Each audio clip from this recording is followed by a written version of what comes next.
जब से फगुआ में शादी हमर सेट हो गईल, तब से पागल बन के घूमे पगलेट हो गईल।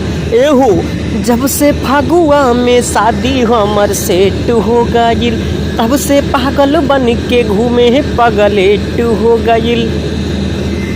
कैसे समझा के वो करा के रखी ला भरावा, भुजा दी ना चाखी होली में गोली मार दी रे सखी।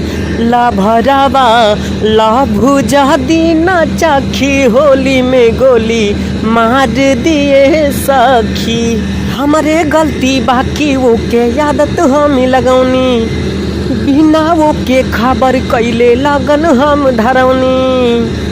अरे हमारे गलती बाकी वो के आदत हम लगौनी, बिना वो के खबर कैले लगन हम धरौनी। आई हमारा सोझा जादे उल्टा सीधा बहकी, ला भरावा बुझा दी ना चखी होली में गोली मार दिए सखी।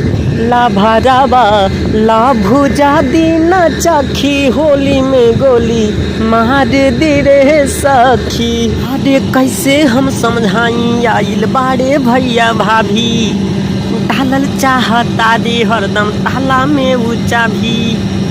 एहू अरे कैसे हम समझाई आइल बाड़े भैया भाभी, डालल चाहता रे हरदम ताला में ऊंचा भी।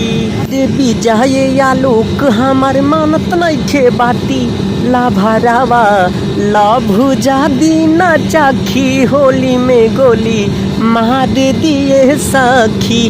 ला भरावा भुजा दी ना चाखी होली में गोली मार दिए सखी।